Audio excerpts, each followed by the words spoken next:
Hello everyone. In this class, we'll be learning how to solve this mechanics question. Now, the topic is motion of projectile. And the question is all about a cricketer. So we have a cricketer scores a 6 by hitting the ball at an angle of 60 degrees to the horizontal. The ball passes over the boundary 110 meters away at a height of 12 meters above the ground. Construct a diagram showing the path of motion.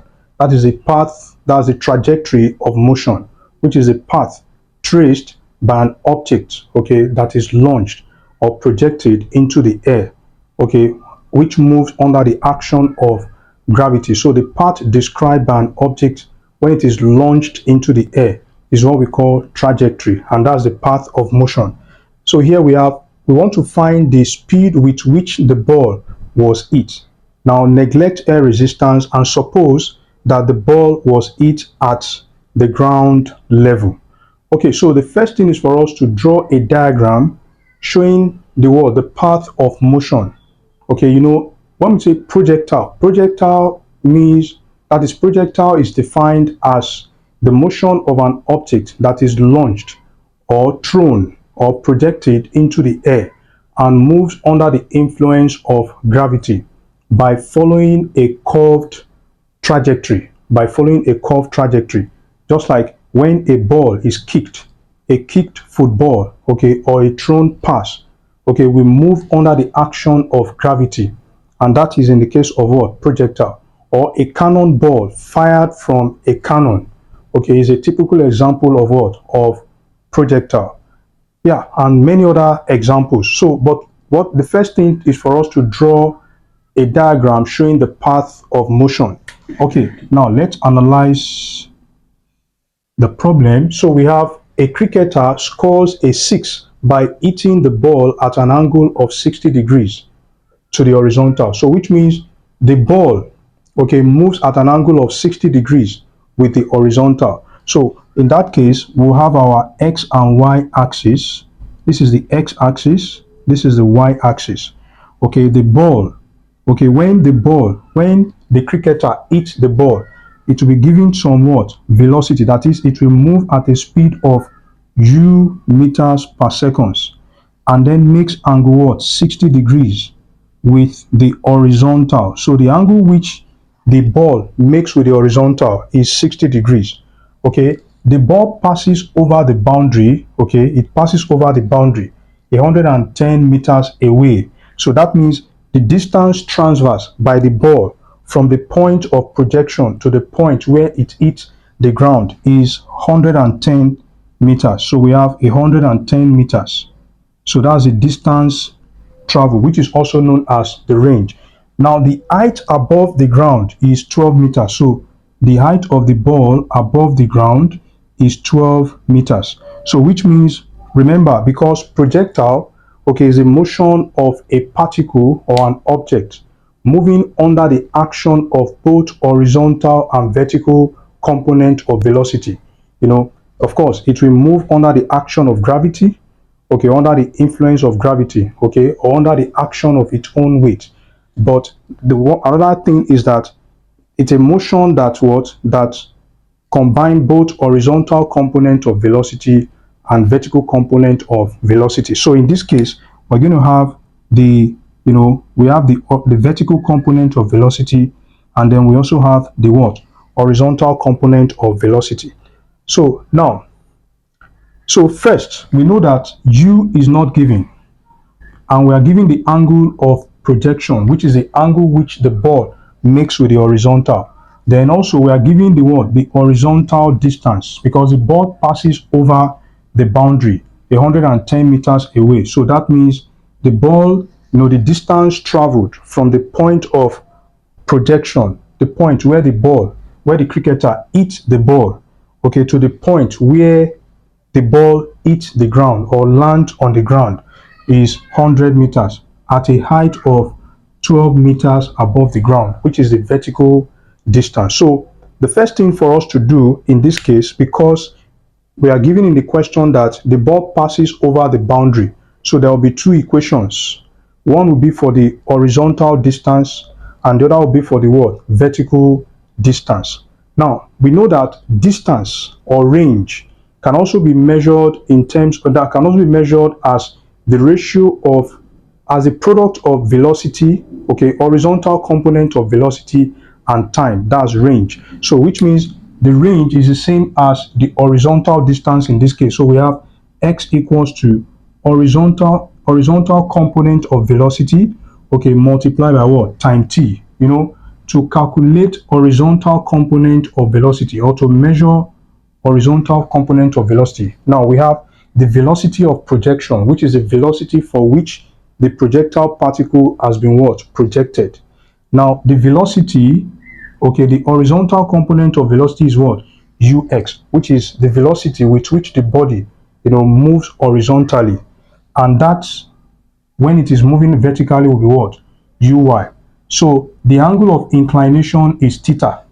Okay, so which means now the relationship between the velocity of projection and horizontal component of velocity will be ux, because this will be cos theta equals to adjacent over hypotenuse, that is ux over u, so that ux will be equals to u cos theta. Okay, then also sine theta will be equals to uy over what? U.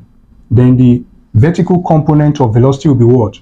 U sine theta. So this is the vertical component of velocity. So the velocity of projection will now be equals to the square root, that's the positive square root of the sum of the squares of the horizontal component of velocity and vertical component of velocity. That's the velocity of projection. So here we have x equals to ux times t. So we know that this will be, okay, we know that this can be written as u cos theta multiplied by time t. Then we know that x is 110 meters, which is equals to u cos 60 degrees. That's the angle of projection multiplied by time t. Now cos 60 degrees, that'll be 0.5. Yeah, that'll be 0.5. So here we have 110 equals to 0.5 ut. Okay, so this is our equation 1. This is our equation 1. Let's call this equation 1. Yeah, that's equation 1. So for the vertical distance, we know that, remember I said this is the what? Vertical distance. This is the vertical distance. So for the vertical distance, just like you know, the way we have equation of uniformly accelerated motion, that's uniform motion. So okay, we can also have the same thing here when we say s equals to ut plus or minus half gt squared. Okay, but in this case, for vertical distance, and because the projectile particle makes angle 60 degrees with the horizontal, so this will be uy multiplied by t. Now for vertical motion, acceleration due to gravity will be negative, okay, because the object will be moving against the what? The influence of acceleration due to gravity. Don't forget that acceleration due to gravity is the acceleration developed on a body falling freely, that is moving, you know, downward to the surface of the earth. So in this case, we have uy times t, then half of gt squared. Okay, so this is the time, you know. Now another thing is very important here. Now for both horizontal and vertical distance, the particle travels at the same time. Okay, the same time, but we'll get there. All right, so the vertical distance from here is what? 12 meters. So we have this to be 12 meters. Then we have u sine 60 degrees, okay, 60 degrees multiplied by t, then 1/2 of 9.81, okay, then t squared. Now sine 60 degrees, that will be 0.8660. That will be radical 3 over 2. So this will be 12 equals to radical 3 over 2, then ut, okay, then minus 9.81. 9.81 divided by 2. Let's get what is 9.81 divided by 2. Okay, that will be 4.905. So this will be 4.905 t squared. Okay, now, so in this case, this becomes our equation 2. Yes, this becomes equation 2. This becomes equation 2. Now, from equation 1, let's make ut the subject of the formula. Yes, let's make ut the subject of the formula. That's from equation 1. From equation 1. From equation 1. Let's make ut the subject of the formula. Now, ut will be equals to 110 divided by what? 0.5. Yes, 110 divided by 0.5. So, and that will be 1/2. Okay, so that will be ut. This is equation ut. Okay, ut will be equals to 2 multiplied by 110. That will be 220. Yes, 220. That's ut, and that becomes equation 3.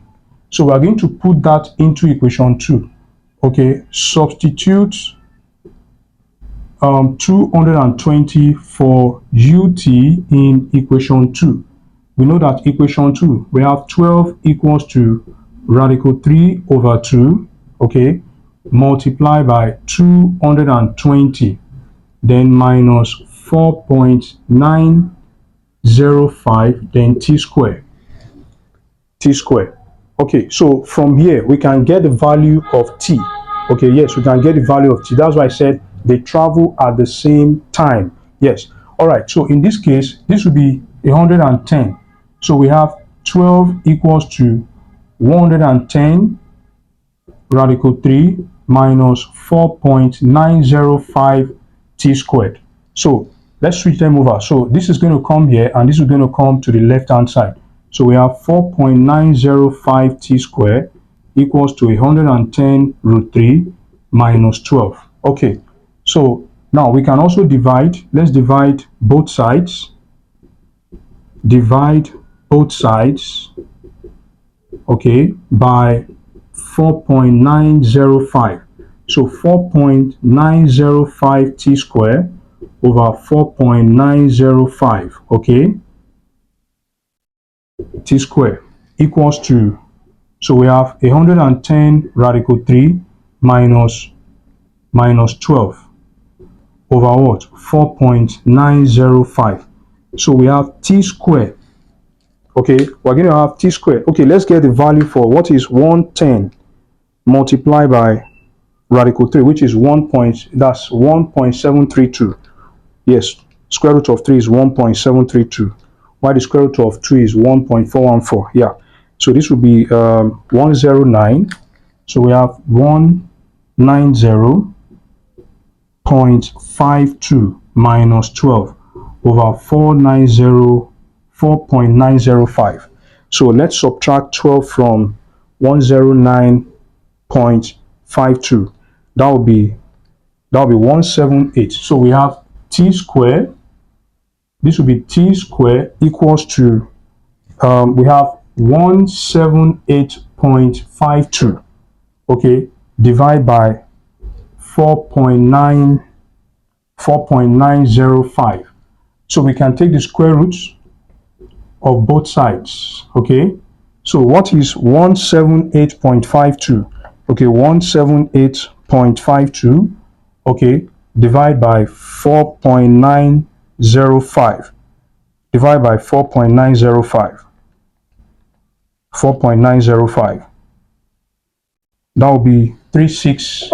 So this will be 36.396. So that t will be equals to, so let's get the square root of 36.396. 36.396. That will be 6.03. So, and t will be approximately 6.0 seconds in this case. So they travel at the same time. Okay, now the ball traveled at the same time. So which means from here we can now calculate the value of u. Remember, the question reads, find the speed with which the ball was hit. So we are looking for the value of u. This guy, we're looking for the value of u. So we can say from equation 1, we have that ut is equals to 220. Okay, now we have the value of t, which is t is what? T is 6 seconds. So we are multiplying that by u, which is equals to 220.